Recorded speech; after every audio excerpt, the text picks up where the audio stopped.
मेरा नाम अर्शी है। मैं जवान होने के साथ साथ बहुत खूबसूरत भी थी। मेरी उम्र 29 साल थी। मेरे दिल में भी बाकी लड़कियों की तरह शादी करने का ख्याल आता था, लेकिन मैं मजबूर थी। चाहकर भी मैं अपनी शादी नहीं कर सकती थी, क्योंकि जब मैं 14 साल की थी, मेरे पिता हमें छोड़कर चले गए थे। उस वक्त मेरा भाई 5 साल का और मेरी बहन 8 साल की थी। मेरी माँ उस समय पापा की मौत पर बहुत दुखी थीं। रोते रोते वह बार बार कह रही थीं, तुम इस दुनिया से क्यों चले गए? 3 बच्चों का बोझ मुझ पर डाल दिया, अब इनकी देखभाल कौन करेगा? माँ को देखकर मैंने उसी पल सोच लिया कि मैं उनकी मदद करूंगी। माँ ने जैसे तैसे हमें पाला और पढ़ाया। समय के साथ मैं उनकी सहारा बन गई। माँ ने दूसरों के घरों में काम किया, कपड़े सिलकर गुजारा किया और मुझे पढ़ाया। जब मेरी पढ़ाई पूरी हो गई तो मैंने नौकरी शुरू की। 7 सालों तक मैंने नौकरी की और अपनी काबिलियत की वजह से मुझे कंपनी में एक बड़ी पोस्ट पर प्रमोशन मिला। अब मेरी सैलरी भी अच्छी हो गई थी। मैं अपने भाई और बहन को पढ़ा रही थी और उनकी परवरिश कर रही थी। माँ बड़ी हो चुकी थीं और लोग उनसे कहते थे, तुम्हारी बेटी जवान और खूबसूरत है, उसकी शादी कर दो। लेकिन माँ कहती थीं, मेरी बेटी अभी शादी नहीं करना चाहती। दरअसल मैंने खुद माँ से कहा था कि मैं शादी के लिए तैयार नहीं हूँ। पहले मैं अपने भाई और बहन को कामयाब देखना चाहती थी और उसके बाद ही शादी करूँगी। अगर मैं पहले शादी कर लेती तो फिर उनके और बूढ़ी माँ की देखभाल कौन करता? मुझे अपनी शादी की कोई जल्दी नहीं थी। अभी तक सब कुछ ठीक चल रहा था। प्यार मोहब्बत के लिए मेरे पास कभी वक्त नहीं था। मैंने सुना था कि जो लोग प्यार करते हैं वो उसे वक्त और तवज्जो देते हैं, लेकिन मेरे पास समय ही नहीं था। मेरा सारा दिन ऑफिस में बीतता था। हालांकि पिछले 7 सालों में इतना बदलाव जरूर आया कि अब मैं अपनी मर्जी से ऑफिस जा सकती थी। मैं मेहनत से काम करती थी और कंपनी में सबका भरोसा जीत चुकी थी। जिंदगी की परेशानियां धीरे धीरे खत्म हो रही थीं और मैं अब अपने भाई बहन को भी एक अच्छी जिंदगी दे पा रही थी। मेरी कुछ सहेलियां थीं जो मुझसे संडे को मिलती थीं। उनकी बातें सुनकर मुझे खुशी होती थी, लेकिन मन में कहीं ना कहीं यह ख्याल भी आता था कि काश मेरी जिंदगी में भी ऐसा कोई होता। मगर मैं जानती थी कि पहले मेरे घर की परेशानियों का हल होना जरूरी था। माँ हमेशा कहती थीं, भगवान तुम्हें इसका फल जरूर देंगे। तुमने हमारे लिए बहुत कुछ किया है। जब तुम्हारी शादी होगी तुम्हें अपने घर की रानी बनाकर रखा जाएगा। मैं माँ की बातों से खुश होती थी और सोचती थी कि काश ये बातें सच हो जाएं। पापा के जाने के बाद हमारे रिश्तेदारों ने हमसे नाता तोड़ लिया था। सिर्फ मामा जी ही थे जो दूसरे देश में रहते थे। उनसे कभी कभी फ़ोन पर बात हो जाती थी, लेकिन वह कभी यहाँ नहीं आते थे। शादी का ख्याल मुझे परेशान करने लगा था, खासकर रात के वक्त। मेरी उम्र की सारी लड़कियां शादी कर चुकी थीं और उनके बच्चे भी हो चुके थे।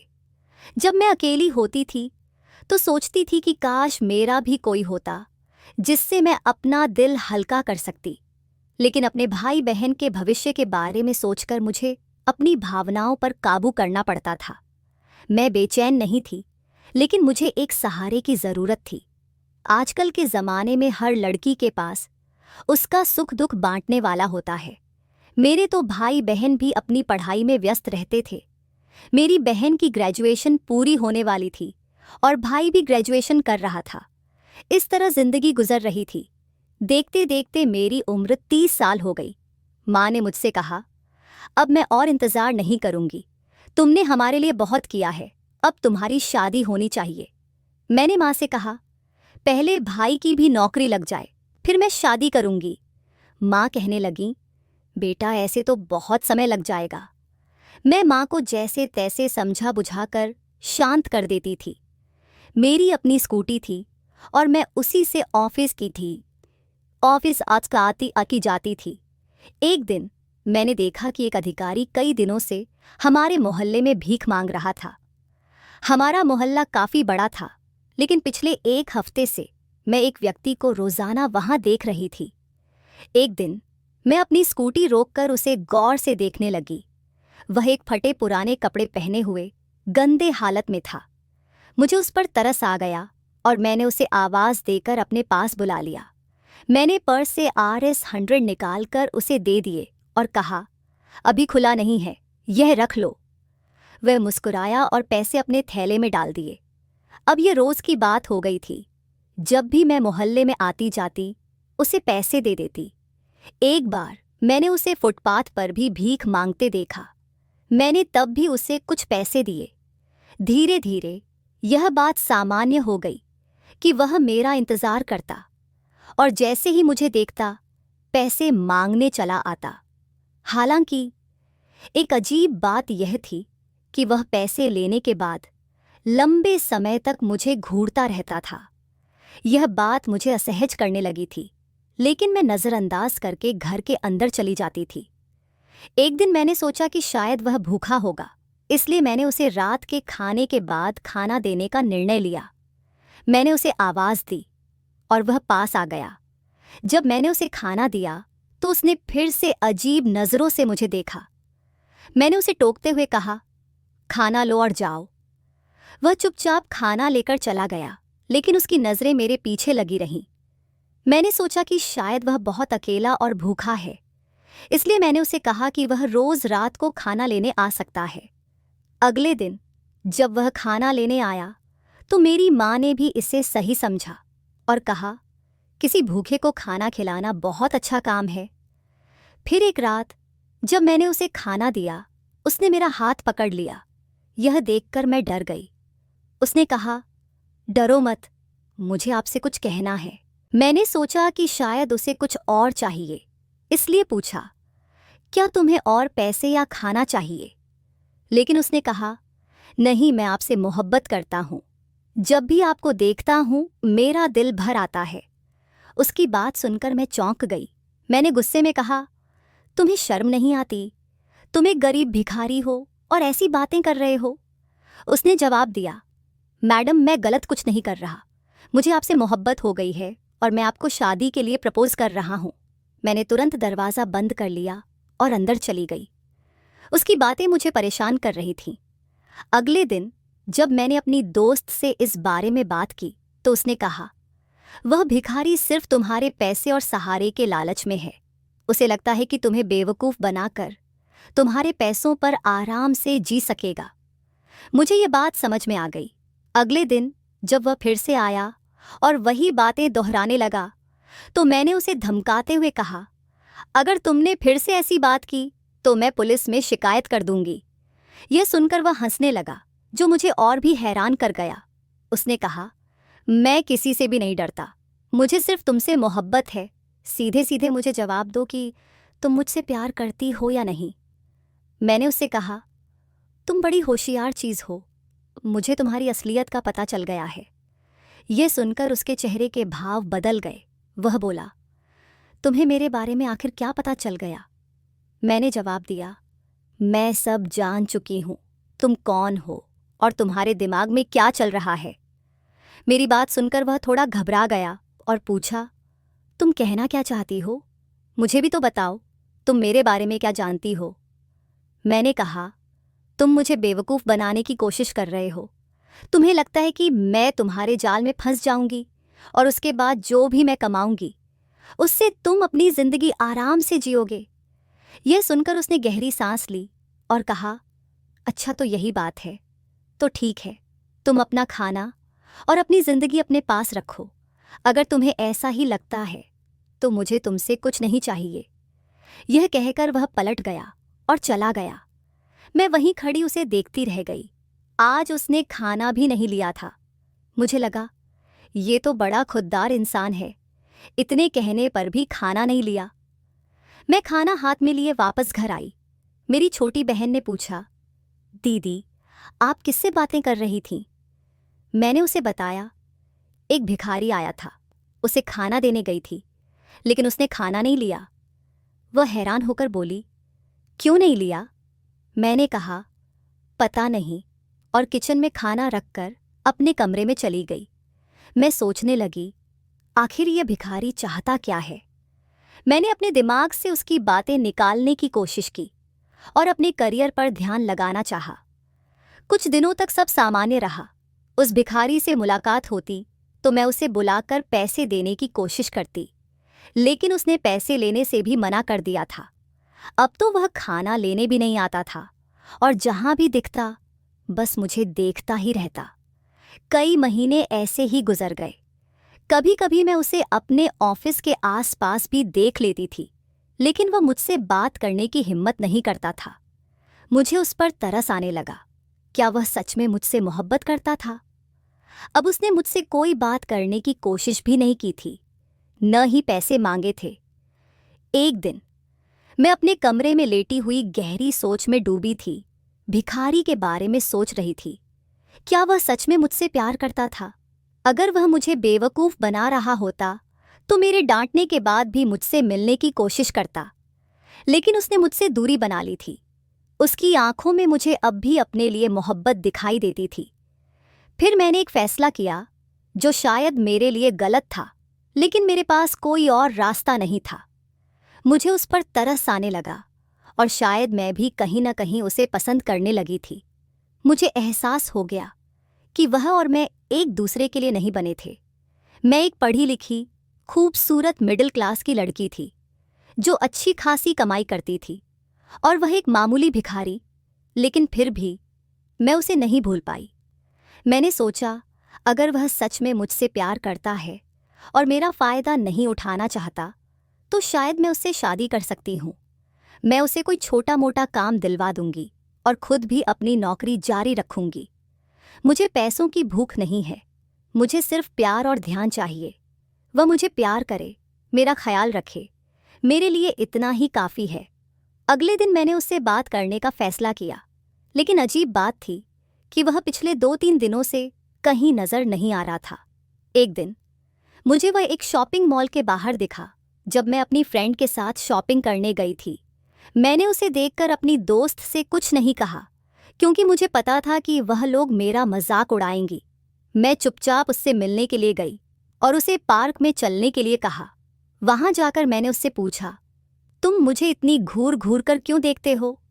वह बोला, मैंने तुम्हारे घर का खाना लेना भी बंद कर दिया क्योंकि तुम्हें लगता था कि मैं तुम्हारा फ़ायदा उठाऊंगा। अब अगर मेरी नज़रें तुम्हारे चेहरे से हट नहीं पाती तो इसमें मेरी क्या गलती है? मैं तुम्हें देखकर अपने आप को रोक नहीं पाता क्योंकि मैं तुमसे प्यार करता हूँ। मैंने पूछा, तुम सच कह रहे हो ना? उसने कहा, हाँ, मैं सच कह रहा हूँ। मैंने कभी किसी लड़की को तुमसे ज़्यादा खूबसूरत नहीं पाया। मैंने तुम्हारे मोहल्ले में भी लोगों से तुम्हारी तारीफ़ें सुनी हैं। जब मैंने सुना कि तुमने अपने भाई बहनों की खातिर अपनी शादी नहीं की और अकेले ही परिवार का पेट पाल रही हो, तो मेरे दिल में तुम्हारे लिए और इज्जत बढ़ गई। तभी से मैं तुमसे मोहब्बत करने लगा हूँ। उसकी बात सुनकर मेरा दिल भावुक हो गया। अब मुझे एहसास हुआ कि मेरी माँ के अलावा कोई और इस तरह मेरी परवाह नहीं कर सकता था। लेकिन यह इंसान जिसकी बातों ने मेरे दिल को छू लिया था, ने मेरी जिंदगी में एक खास जगह बना ली थी। मैं खुद को रोक नहीं पाई और उसे बता दिया कि मुझे भी उससे प्यार हो गया है। इस तरह हमारे बीच प्यार का सिलसिला शुरू हो गया। एक दिन मैंने उससे कहा, तुम भिखारी हो, क्या तुम यह काम छोड़कर कुछ और नहीं कर सकते? वह बोला, मैं बहुत गरीब हूं और यह मेरी मजबूरी है। तुम दुआ करो, मेरा एक काम है, अगर उसमें सफल हो गया तो मैं वही बन जाऊंगा जैसा तुम चाहोगी। मैंने पूछा, कौन सा काम? उसने जवाब देने के बजाय मुझे टालते हुए कहा, तुम फिक्र मत करो, अपने घर जाओ, मैं रात को तुम्हारे घर खाना लेने आऊँगा। तुम्हारे घर का खाना बहुत अच्छा होता है। मैंने कहा, ठीक है, आ जाना। इसके बाद मेरे मन में सिर्फ उसी के ख्याल आने लगे। वह रोज़ मेरे घर खाना लेने आता और हम बातें करते। धीरे धीरे हमारे बीच बातें और भी गहरी होती गईं। उसने मुझसे शादी का वादा किया। मुझे इस बात की सबसे अच्छी बात यह लगी कि हमारे रिश्ते को 2 महीने हो गए थे, लेकिन उसने मुझसे कभी कोई गलत मांग नहीं की। वह मुझसे सिर्फ घर के दरवाजे पर ही मिलता, जबकि मेरी सहेलियां अपने बॉयफ्रेंड से मिलने के लिए अलग अलग जगहों पर जातीं। उसका नाम आदित्य था। कहते हैं, प्यार में इंसान की पहचान मायने नहीं रखती, और मेरे लिए आदित्य किसी राजा से कम नहीं था। मैंने उससे कहा, जैसे ही मेरे भाई बहन की नौकरी लग जाएगी हम शादी कर लेंगे। आदित्य ने कहा, कोई बात नहीं, इस बीच मैं भी अपना घर खरीद लूंगा, फिर मैं तुम्हें वहां से ले जाऊंगा। हमारी मोहब्बत के बारे में किसी को पता नहीं था। मैंने सोच लिया था कि जब मेरे भाई बहन काम पर लग जाएंगे तो मैं आदित्य को अपने पैसे दूंगी ताकि वह अपना कोई छोटा मोटा काम शुरू कर सके और भीख मांगना छोड़ दे। मैं उससे बहुत प्यार करती थी और उसके बिना अपनी जिंदगी की कल्पना भी नहीं कर सकती थी। लेकिन कुछ ही दिनों बाद मेरी खुशी पर जैसे किसी की नज़र लग गई। आदित्य अचानक गायब हो गया। वह कई दिन तक नहीं आया और मैं परेशान हो गई। मैंने उसे ढूंढने की बहुत कोशिश की, लेकिन वह जैसे हवा में गायब हो गया था। मुझे समझ नहीं आ रहा था कि क्या हुआ। कई दिनों तक मैं इंतज़ार करती रही, लेकिन कोई खबर नहीं मिली। मुझे लगा शायद कोई इमरजेंसी हो, लेकिन कितनी लंबी इमरजेंसी हो सकती है। मेरे पास उसका न कोई पता था और न ही कोई संपर्क नंबर। मेरे दिल में बस एक खालीपन था। फिर मेरी बहन ने अपनी नौकरी लगने की खुशखबरी सुनाई, लेकिन मुझे उसकी बात पर खुशी नहीं हुई। मेरी जिंदगी में आदित्य की कमी ने सब कुछ बेजान कर दिया था। मेरी माँ ने कहा कि अब मेरी शादी की तैयारी शुरू हो जानी चाहिए, लेकिन मैं तैयार नहीं थी। मैंने माँ से कहा कि मैं अभी शादी नहीं करना चाहती, लेकिन वे मुझ पर दबाव डाल रही थीं। माँ ने कहा, तुम्हारी उम्र निकल रही है और रिश्ते भी आने बंद हो जाएंगे, तुम कब तक कुंवारी रहोगी? मैंने जवाब दिया, अगर ज़रूरत पड़ी तो मैं सारी ज़िंदगी अकेली रह लूँगी। लेकिन माँ अपनी बात पर अड़ी रहीं और मेरे लिए रिश्ता तय करने लगीं। एक दिन माँ ने कहा कि रविवार को लड़के वाले मुझे देखने आ रहे हैं। मैंने फिर मना किया, लेकिन इस बार माँ ने सख्त लहजे में कहा, जैसा मैं कहती हूँ वैसा ही होगा, ज़्यादा बोलने की कोशिश मत करना। अब मैं क्या करती? मैं आज भी आदित्य का इंतज़ार कर रही थी, लेकिन माँ की जिद के आगे मेरी कोई नहीं सुन रहा था। अब मैं तुम्हारी एक और नहीं सुनूंगी, मम्मी ने गुस्से से कहा और मुझे उनकी बातों के आगे झुकना पड़ा। संडे का दिन आ गया। मम्मी ने मुझे तैयार होने के लिए कहा था, लेकिन मैं तैयार नहीं हुई। जैसे मैं थी वैसे ही लड़के वालों के सामने आ गई। मैं बैठी थी और लड़के की माँ मुझसे तरह तरह के सवाल कर रही थी। मेरी नज़रें झुकी हुई थीं और मेरे दिल में बार बार आदित्य का ख्याल आ रहा था। आज मुझे आदित्य की बहुत याद आ रही थी। लड़के की माँ जो भी सवाल करती थी, मैं सिर हिलाकर हाँ या ना में जवाब दे रही थी। मेरे मुंह से कोई शब्द नहीं निकल पा रहा था। मन कर रहा था कि मैं फूट फूट कर रोऊं। और उस पल मैं सोच रही थी कि शायद मुझे आदित्य से प्यार नहीं करना चाहिए था। मुझे पहले से ही मोहब्बत करने का शौक था, पर अब समझ में आ गया था कि यह आसान नहीं है। इसमें खुशियों के साथ साथ दर्द भी मिलता है। जैसे ही मेरी आंखों में आंसू आने लगते थे, मैं उन्हें पोंछ लेती ताकि किसी को पता न चले कि मैं रो रही हूँ। कुछ देर बाद अचानक घर के दरवाजे से कोई अंदर आया। वह शख्स के सीधे अंदर आकर खड़ा हो गया और मुझे आवाज़ लगाई, अर्शी। मैंने झटके से उसकी ओर देखा। आवाज़ जानी पहचानी थी, लेकिन मैं उसे पहचान नहीं पा रही थी। उसने फिर कहा, अर्शी, ये सब क्या है? सब लोग उसकी ओर हैरानी से देखने लगे थे। मेरा भाई गुस्से में उसके सामने खड़ा हो गया और पूछा, तुम कौन हो और घर के अंदर क्यों घुसे चले आ रहे हो? उसने कहा, मैं तुम्हारी बहन से प्यार करता हूँ, मैं उसे किसी और का होते हुए नहीं देख सकता। लड़के की माँ अचानक उठी और मेरी तरफ देखते हुए बोली, क्या ये तुम्हारा आशिक है? मम्मी तुरंत बोली, नहीं नहीं, आपको गलतफहमी हो रही है, हम नहीं जानते कि यह लड़का कौन है। तभी वह लड़का फिर बोला, जी आप यहाँ से जाइए, मुझे इन लोगों से कुछ ज़रूरी बात करनी है।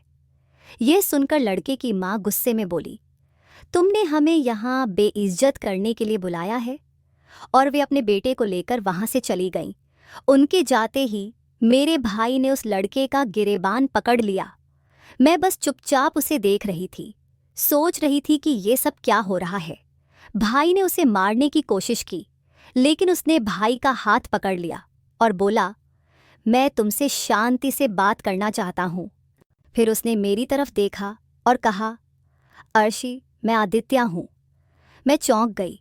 उसकी आवाज़ सुनते ही मुझे यकीन हुआ कि ये आदित्य ही था। मैंने कहा, तुम आदित्य हो? उसने कहा, हाँ, मैं ही आदित्य हूँ। मैं उसे ऊपर से नीचे तक देखने लगी। उसने कहा, मुझे इस तरह मत देखो, मैं सब बताता हूँ। दरअसल मैं एक पुलिस ऑफिसर हूँ, मैं कोई भिखारी नहीं हूँ। मैंने तुम्हें हमेशा भिखारी के रूप में देखा है, इसलिए तुम्हें मुझे पहचानना मुश्किल हो रहा है। मैंने गुस्से में कहा, धोखेबाज, तुम मुझे छोड़कर चले गए थे। मैंने तुम्हारा कितना इंतजार किया, और अब तुम पुलिस ऑफिसर हो तो मैं क्या करूं? तुम झूठ बोल रहे हो। मैं उसकी बातों पर यकीन नहीं कर रही थी, लेकिन उसने कहा, अर्शी, तुम गलत समझ रही हो, मैं तुम्हें सब बताता हूं। उसने बताया, मैं एक अंडरकवर मिशन पर था। शहर में बच्चा चोरी की घटनाएं हो रही थीं, और मुझे उन अपराधियों को पकड़ने का काम सौंपा गया था। वे लोग भिखारी बनकर घरों में जाकर बच्चों का अपहरण करते थे। मैं उन्हीं के बीच भिखारी बनकर रह रहा था ताकि उनकी गैंग तक पहुंच सकूं।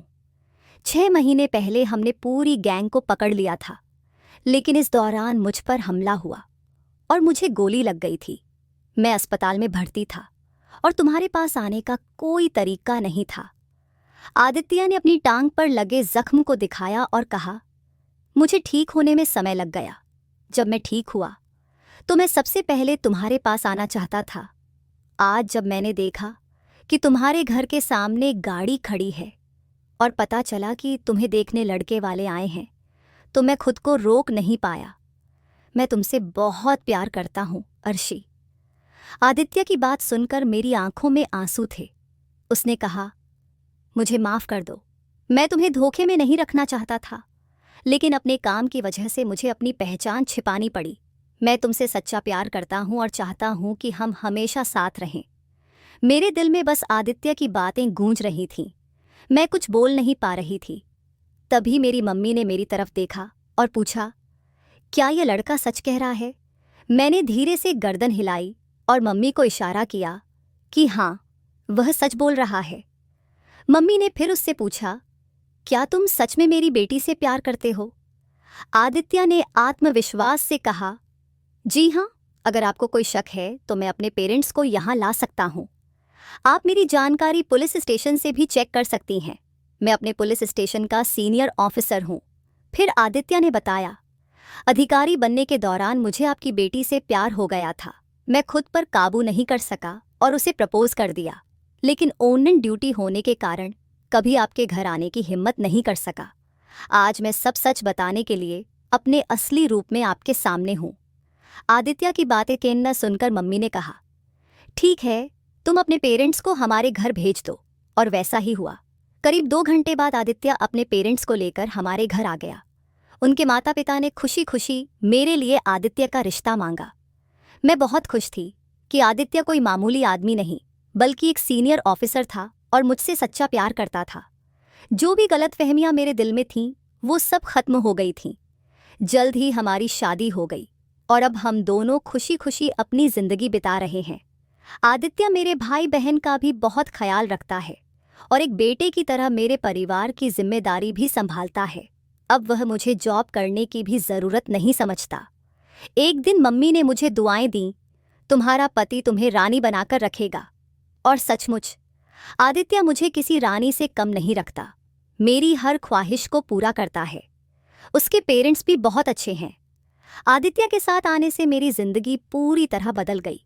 पहले जो जिम्मेदारियां मेरे कंधों पर हुआ करती थीं, अब आदित्य ने एक बेटे की तरह संभाल ली है। आज मैं अपने पति के साथ बहुत खुश हूँ। मैं बस आप सबसे यही कहना चाहती हूँ कि किसी भी इंसान के बारे में गलतफहमी पालने से पहले उसकी स्थिति और परिस्थितियों को समझने की कोशिश करें। दोस्तों, मुझे उम्मीद है कि आपको हमारी कहानी पसंद आई होगी। अगर आपको यह कहानी पसंद आई हो तो वीडियो को लाइक करें, और अगर आप नए हैं तो चैनल को सब्सक्राइब करें। नोटिफिकेशन बेल को भी दबाएं ताकि अगली अपडेट सबसे पहले आपको मिले।